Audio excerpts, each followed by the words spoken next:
You know what? You win. That sounds horrific. Because this car I bought for $10,000. You're doing a good job with your floppy shaft there, Jacob. Yeah. As a derogatory term, an adverb, a noun, and an adjective. Sort of like the word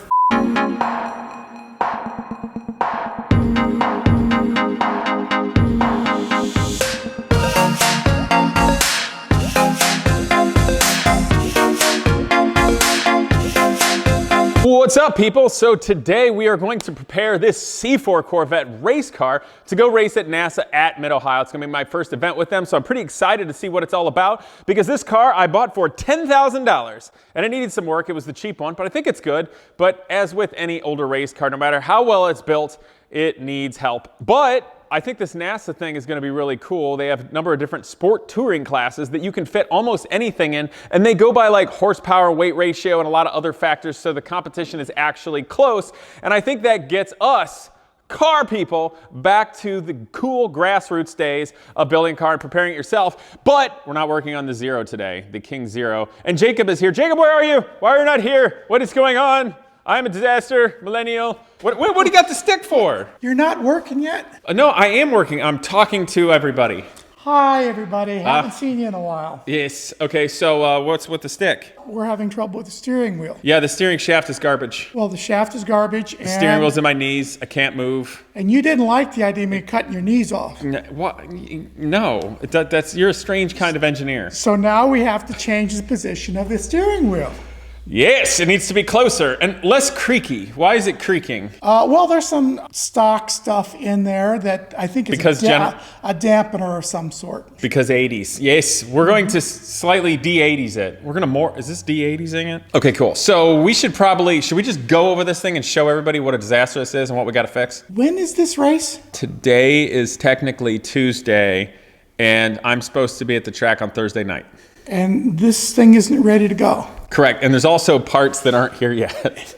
Is there anything that happens when I'm not here? Yes, lots. Okay. No, I don't. You know, this is the first time I'm racing a car of my own in years. All right, we're gonna get it going. Yes. Yes, and it's right, and the race is right in my backyard. That's true. Should we show everybody what's wrong with this car? Yeah. Camera people, help us.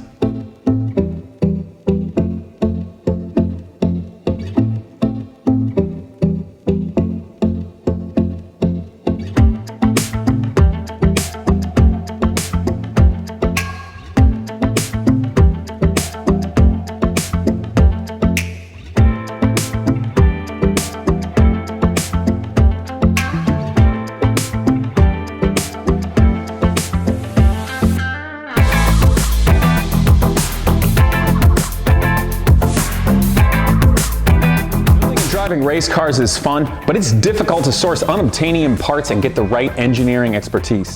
Since 1975, Taylor Race Engineering down in Texas has done just that. So whether you're looking for dog rings and straight cut gears for your road racing car, or you are on a college Formula SAE team and you guys need a chain drive differential and trapeze, this is the place you gotta call, guys. Or go to the internet at taylor-race.com. You can see a link in the description below, and I hope you enjoyed today's video.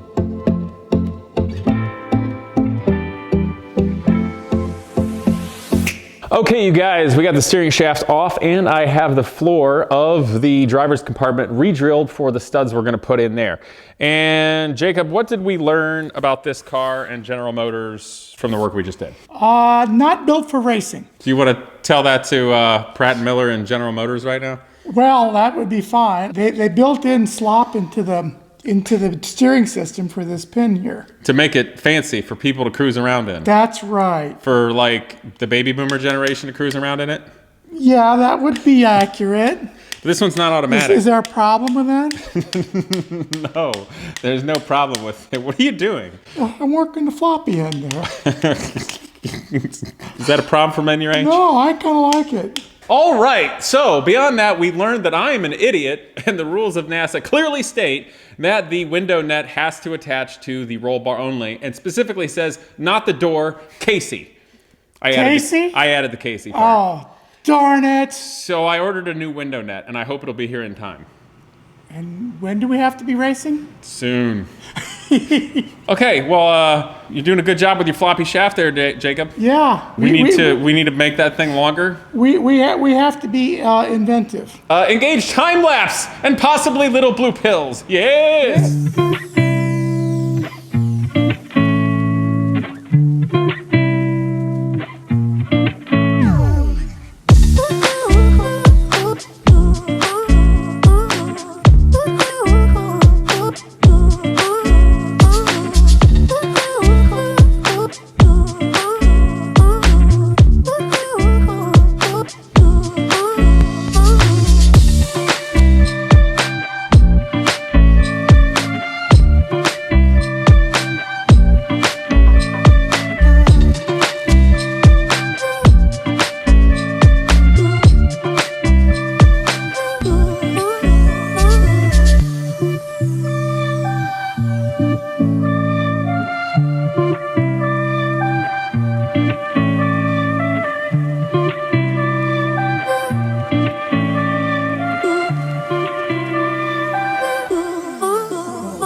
Yes, people, it is the next day, and I'm the worst kind of prima donna because we already started recording this, and then I got a phone call from some random person in racing that Jake has no interest or knowledge in at all. How you doing, Jake? I'm doing well. How about yourself? I am also thinking I'm doing well. So your floppy shaft worked out okay yesterday. Yeah, it firmed up very nicely, and it feels nice and tight, and then we even got a couple extra inches out of it. Yeah, we did. All those things are true, and it clears the headers. It's amazing. Everything is firm and precise, and it clears your knees now. You know what? You win. Jake wins. Jake wins. This is now the Jacob channel. Oh, damn. Okay, so stop smiling at me. What? I'm just telling them what we did yesterday. We did do that. No, that was all you, dude. You were amazing with that floppy shaft. God damn it. Okay, so Corvette is coming along, and I'm supposed to race it this weekend. Yes. So anyway, I decided it's probably not a good idea to go racing this weekend. No, but here's the deal, guys. So I thought I'd bring this up for anybody that's getting into racing, younger people going racing and stuff. So I'm super excited about getting with the NASA group and going racing there. And wanted to go out to Mid-Ohio as soon as possible to get the car all figured out, tech, do the dyno, figure out what classification it's in. And honestly, I was really excited to just get out there and have fun. Now, that being said, this is a good race car. It was already built. It was already worthwhile. However, there's a number of things about it that don't conform to the NASA rules, specifically the safety ones relating to the roll cage. The window nut, as we found out, was off. And I had to go through all the rules to know what it is and be very specific with that section of rules where, in my experience, vintage racing is a little more loose with regard to their rules. So the environment I've come from are wild and woolly, insane machines from the past where safety's kind of like, yeah, you got this. A little bit more. But with regard to NASA, they're more keen on it because typically they run newer cars in their particular. So, and people dying on the track is bad for business. I'm not really worried about that, but I got to conform to the rules. You know what I'm saying? And we do have enough time to get it ready and get out there. But here's the trouble. I'm just gonna put everything in. The trailer's not ready. Okay? I have not packed anything for this yet. The car's not technically done yet. There's snow on the ground. The weather's gonna suck this weekend. And frankly, I'm not interested in rushing all of us to kill ourselves to put a car together that I think will be just fine. But at the last minute, to go to a race to where there's no money to win, I don't need to prove anything, and I want to represent both, my own channel, motorsports, and the sanctioning body the best. So I think the best thing to do is not run it this weekend. And for all the disappointed people out there, you should just get out there, Wildwood, throw it sideways, be a dumb do that. Maybe I should bleep the word because that'll offend snowflakes. Yeah, but you need to be prepared.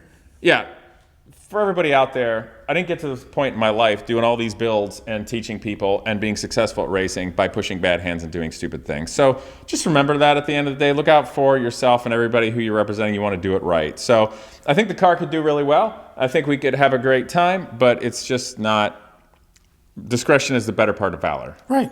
Okay, so we're gonna get back to work and show you Jake's floppy shaft and also the stuff that I'm welding on there and get it ready. And then get the car so it's gonna be perfect, tested, and ready to go. We'll race it next month. And I think I'm gonna go out to the NASA race myself, just in my street car, meet everybody, do a little content, and have fun. Does that seem like a reasonable, rational, intelligent thing to do? Of course it is. Or do you think I'm just being a big wuss? I wouldn't say that. Maybe I was shooting for too tight of a schedule. Well, it is what it is. We are working with what we have. Let's get back to work. Back to work!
Yes, we are working and doing things, and the car it's got a lollipop.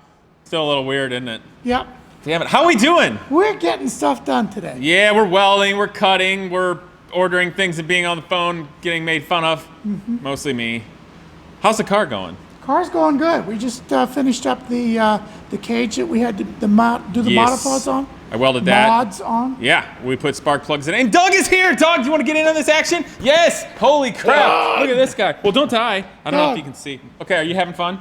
Always. You're all up underneath this malarkey. Yes. How many times have we used the malarkey word today? Today, Yeah. upwards of 1,000 times. Wow, that is... As well as using it as a derogatory term, Oh. an adverb, Wow. a noun, and an adjective. Sort of like the word Sort of. Okay, cool. You got That's that. going to get bleeped, right? Yeah. Also, Jacob here doesn't curse, if anybody notices. And he likes to say that if you curse, that's what's inside of you. That's what you said, right? Right. What? And there's none of that inside of you. No, I don't have that internal dialogue. You said it's like making orange juice or something, right? Yes. Even the Bible says you know the tree by its fruit. Right. An apple tree can't produce an orange tree can't produce an apple. Yeah. So you don't curse, but when you heard there might be a guy trying to make eyes at my wife, you said, let's You're not going to go there. I'm not? No. I like I said, He asked me if I Did knew he say anybody.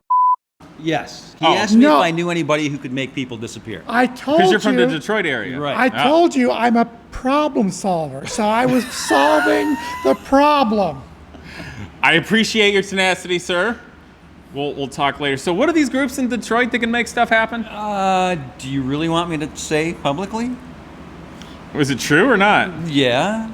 They're different groups from different parts of the world. Yes. Some of which where they drink a lot and everybody's pale and red-haired. Yes. Another part is from going more to the middle of Eastern Europe, somewhere like that. Maybe a little south of there. and a little Mediterranean? west. Yeah. Mediterranean people? Kinda. People go, oh, mwah, Yes. like that? Yes. Okay, yeah. We should totally go back to working before we get canceled. Yes. But they squeeze the fruit, and Jacob makes people go away and solves problems. Solve problems. Get the job done. Let's go! Yes. Huge shout out to KW Suspension. Guys, this year you're gonna see beautiful coilovers such as this going on many of my cars, including my Porsche 944, my Dodge Viper, and even some of these crazy race cars.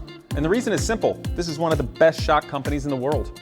It was founded in Germany in 1992 by Klaus Wohlfarth, and recently they just launched a new 1.2 million square foot robotic warehouse where they're creating unbelievably nice suspension components such as this for 15 different original equipment manufacturers. So, whether you're a street enthusiast, a weekend track warrior, or you are building the Le Mans car of your dreams, guys, check out KW Suspension. Unbelievably nice shocks. So go down in the description below, patronize them. You're going to be glad you did.